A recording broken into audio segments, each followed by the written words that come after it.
So hey guys, how you doing? It's another Michie Rambles video. Also, I want to say sorry in advance for the headphone users. I notice when I'm editing with headphones now, it's the weather from the heat wave is cooling down, and with California weather, it can literally change on a dime.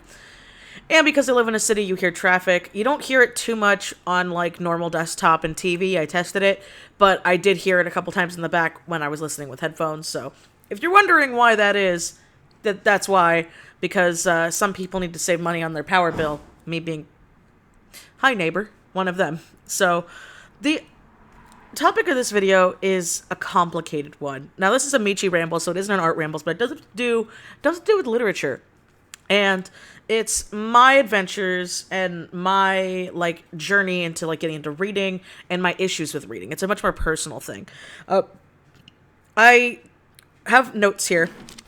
I'm on a paper ASMR, but quite a few people have asked, because I'm doing, more booked content now, and I got my little talk sprites. Though, due to my wrist issues, I don't think this video is going to have talk sprites in it. Who knows? If you're looking at a talk sprite, that's going to answer the question. But anyway, let's just get into it, right, don't we? So, I love reading. I love it a lot now. And I've been seeing a lot of posts recently where there are people who are talking about how, like, oh yeah, when you loved reading as a kid, now you can't even think about touching a book as an adult. And I didn't have that problem because, honestly, that's a little personal. I always thought I was very dumb. I thought I had really bad issues when it came to reading because no matter how hard I tried, stuff wouldn't stay in my brain when I was a kid. And I could never get past it. I would read something and read something and read something, and 2 seconds later I'd forget it. I did every trick in the book, and in fact, I was very lucky. My parents were even able to hire like tutors to come to my house. So throughout a lot of my elementary school, I had a tutor like sit with me and help me get my stuff done. I also did a certain learning center that I'm not going to say, but that was complete BS. They didn't help me with anything. But I know not everybody has that ability and has parents that care like that. So that is something that I very much appreciate, that my parents were able to be in a good place, to be financially stable enough to be able to hire a tutor and stuff like that, because that stuff doesn't come cheap. And I know it's not something everybody can deal with. When I was a teacher's aide, it was something that I saw all the time, where I saw kids that were struggling, and there was no help that could be done to them realistically, because we didn't have the time and the money to help the kids. We just didn't. I mean, the reason why I lost my job back then was I was cut due to budget cuts, and it went from how every kindergarten class had a teacher's aide to one class had a teacher's aide for all of the classes. So it was one person doing the work for all the classes. So of course kids are going to slip through the cracks. And that's a whole nother issue I'm not here to talk about, but that is just a sad, sad truth. Now, I went to elementary school in the 90s. I'm a 90s kid. And I graduated in the early 2010s. Really early. I literally graduated like the year after it. I graduated in 2011 from high school. But it was always very hard. And when I was in school, the hot ticket item that kept getting overdiagnosed was ADHD. Now I've come to terms and I've talked to doctors, and it comes out to me that I do have ADHD. I actually have ADHD, but my parents never wanted me or my brothers to get tested because in the 90s, South Park made fun of it. A lot of places made fun of it, but it was becoming extremely overdiagnosed to when you would notice somebody who had ADD or ADHD compared to somebody who didn't when they were off their meds. It is very drastically different in some cases. And then there are some people like me where we can be finger quote spazzes, but because we weren't on the medication, we had to pretty much like train ourselves while learning. And in doing so, that causes it to be really hard. I would remember moments when I'd be reading something and I would hear something buzz in the background. I'd have to go stare at it. And it was always very aggravating. And so because of that, though, my school originally wanted me to get tested for special education because they couldn't understand why my reading comprehension levels were so bad. And it got to a point where it just destroyed my self-confidence mentally. Because it turns out that, again, I didn't find this out until, I was an adult, but I have a very mild form of dyslexia. A lot like one of my favorite YouTubers, the Dom, or Dominic Noble, I think he changed his name to now. He's the Lost in Adaptation, not Lost in Adaptation. I think it is Lost in Adaptation. He does book to movie adaptations, but he talks about having the same kind of dyslexia I do, and it's very nice to like see other people talk about it. And so when that happened and everything, I was like, oh, I'm not alone, yay! Because a lot of people, it's the same thing with like ADD, which I know it sounds crazy because I used the comparison before, but when people hear dyslexic, they automatically think to, oh my god, you can't read. Or they go to like what movies and media put it as, where you end up, where you just see letters flying off the pages and stuff like that. And that's, for some people, yes, that is true. That's not usually how it is. We'll like stumble over words, or in my case, I'm a very fast reader, but I cannot read. I cannot read like out loud. It's really hard. And whenever I try, it's funny because I never realized that I was a fast reader until I was listening to an audiobook and I was following along with the book. I had actually never done that before, and I had to put it up to like 2x speed to follow along with my reading. And that's really annoying, by the way, when you read it in your head and when you hear an audio thing and it's at 2x speed and you're just like, too much stimulation, and it freaks you out. But who knows, maybe people do that all the time, but I don't. But anyway, what was happening was I finally had an English class in high school. This is how it got to. It got to my point in high school. I literally don't remember anything I ever read throughout middle school and elementary school. Nothing. I didn't get into the book craze like everybody else did. I got into like manga, and that was like my first like dipping my toe into like actually reading things that we're reading, but it was also comics, so it was like you're mostly reading like dialogue and sound effects and stuff. But it was enough. And it was getting to points where I was in this English class in high school, and and I've talked about this before, but we were doing book reports, which I always hated, and I didn't plagiarize my stuff when I was a kid because I had a disability that didn't get checked properly and made me very self-conscious about it. And so what had happened was I guess I should backtrack real quick and then go back on that. So anyway, let me go back real quick, back to the early years and why they thought I was in special education and stuff. It became very hard on me because when we came time for testing, my IQ scores were very high. My IQ scores in science and math were very high. But when it came to English and history, I just flopped because no matter how hard I would try, if the topics didn't interest me, it just didn't stay in my brain. And it's kind of been like that since today. I always had to work so much harder than like my brothers did, and that also didn't help with my self-esteem or my issues. And so it's one of those things that was very personal to me, and I stumble over my words here and there. I ramble here and there. I have my little notes. I've gotten better now as an adult. But those are things in early development that really do stay with you as a kid. And it does beat you down. On top of the fact that I was bullied too. So it didn't help that I was like bullied for a multitude of things. But it was things like that that really hurt. So I would have to cheat just to go on by. I would have to do summer school. I can't tell you how many times I had to do summer school. And it was always for English and history classes. It was never for math. It was never for sciences. Well, okay. That's technically not true. In my very old high school horror stories video, I had to do summer school for math once, and that was because of my geometry teacher, who was Satan. And so I really did not like that woman. Still don't. But anyway, now going back to high school. So we're going back into high school here. So we were doing book reports, and we were told that we got to pick the books that we were able to do the reports on. And I was very, very excited to do this because I had a friend in that class who was amazing, and she actually picked the book for us. And she's like, why don't we do Interview with a Vampire? I don't remember what the other books were on the list, but I was very excited, and I was hoping that everything would be okay. And because I was doing it with a friend, I felt less self-conscious because I was doing it with a friend, and my friend knew me very well, and she knew about my reading issues. So I felt like it would be a good thing for us to like bounce off of each other and do things like that. But I remember when I went to Borders, because, rest in peace, Borders, you were the best bookstore.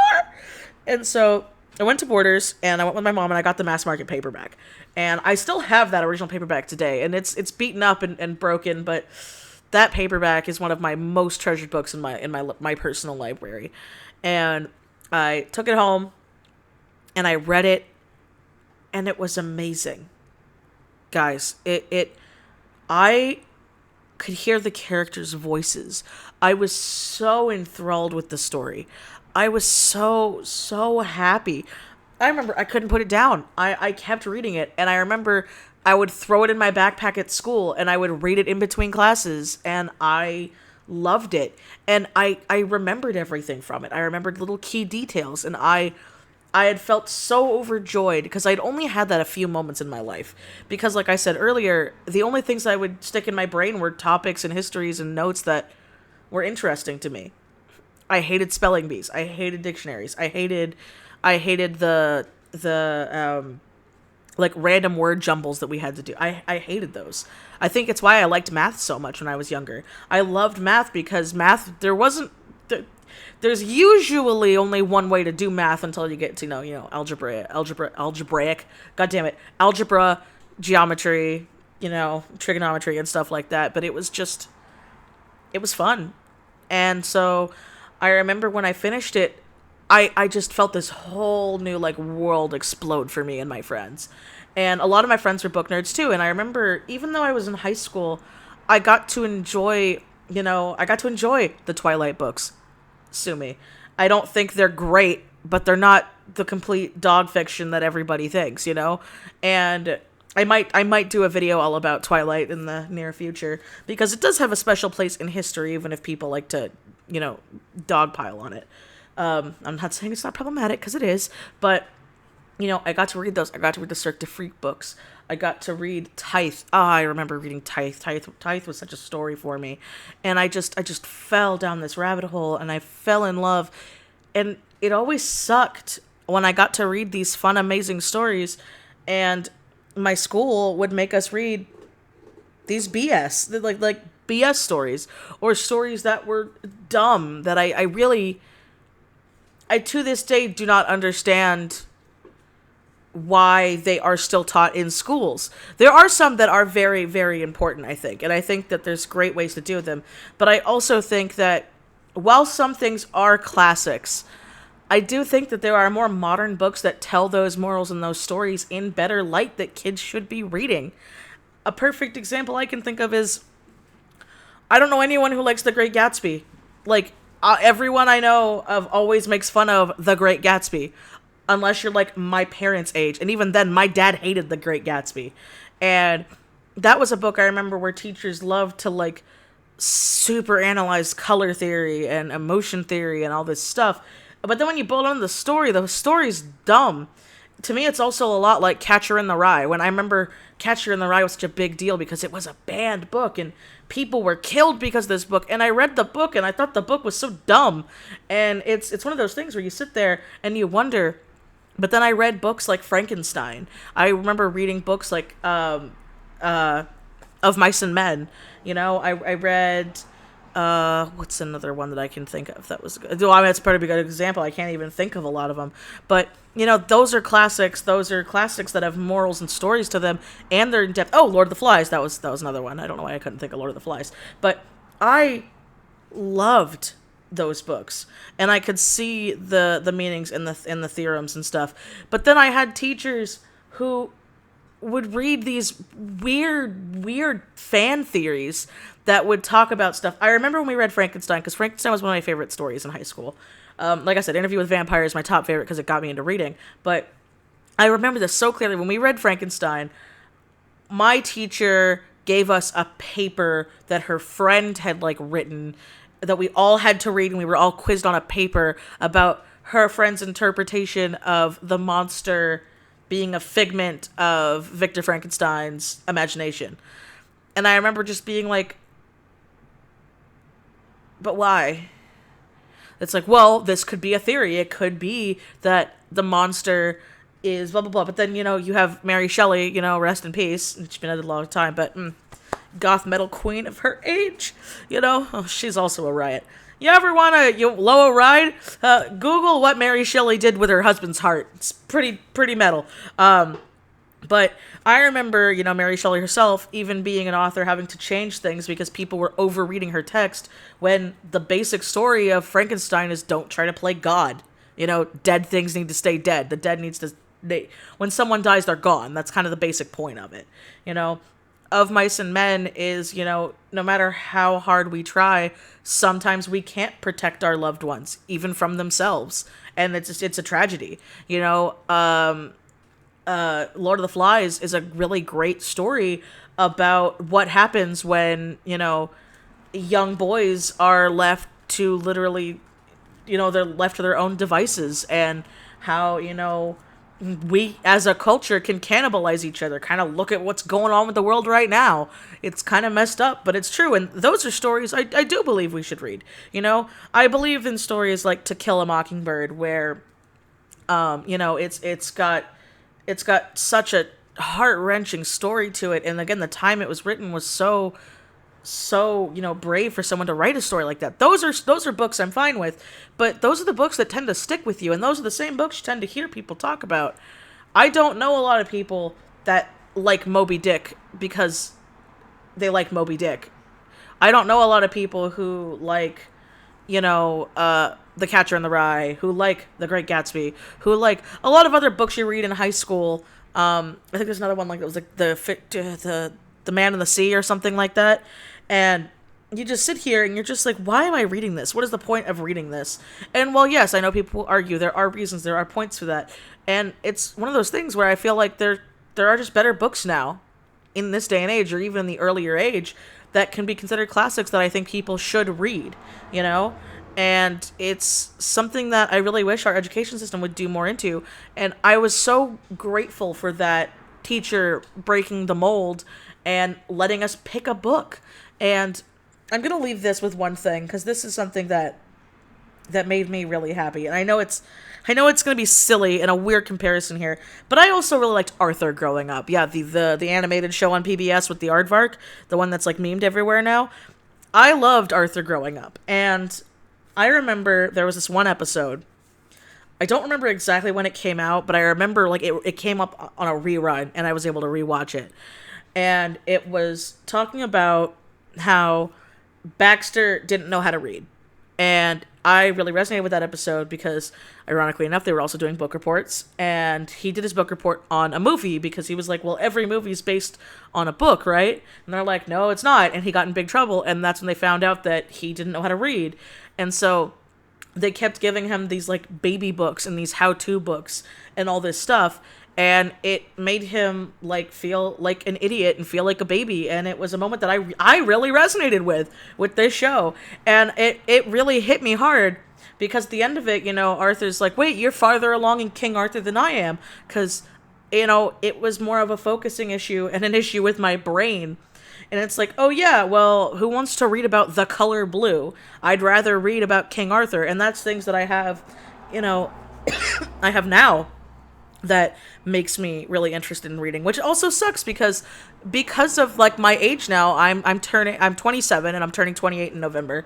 And because of that, at least at the time of recording this in 2020, I can't enjoy a lot of middle grade books that I know a lot of people did. I've trying to dip my toes into like classics that my friends have told me about that they loved in middle school that were great. And my body was like, oh yeah, it's gonna be great. I'm gonna be able to read these. And I'm reading them and I'm just like, they don't hit like they used to, And it's really rare for me to find a story that's a middle grade that I can like sink my teeth into and enjoy. But even then, those are usually more newer ones. And even then it's hit or miss because I'm not a middle schooler.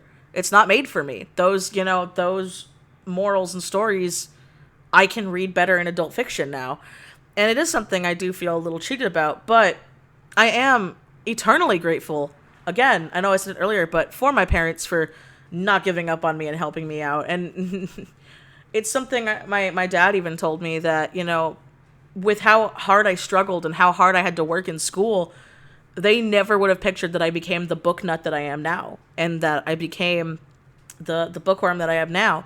And it's one of those things where I wish more people would have looked, because how many people have missed out on things because they never found the right book. They were forced to only read certain things in high school, or they read something that was so overhyped that they never got a chance to get their own writing tastes in there.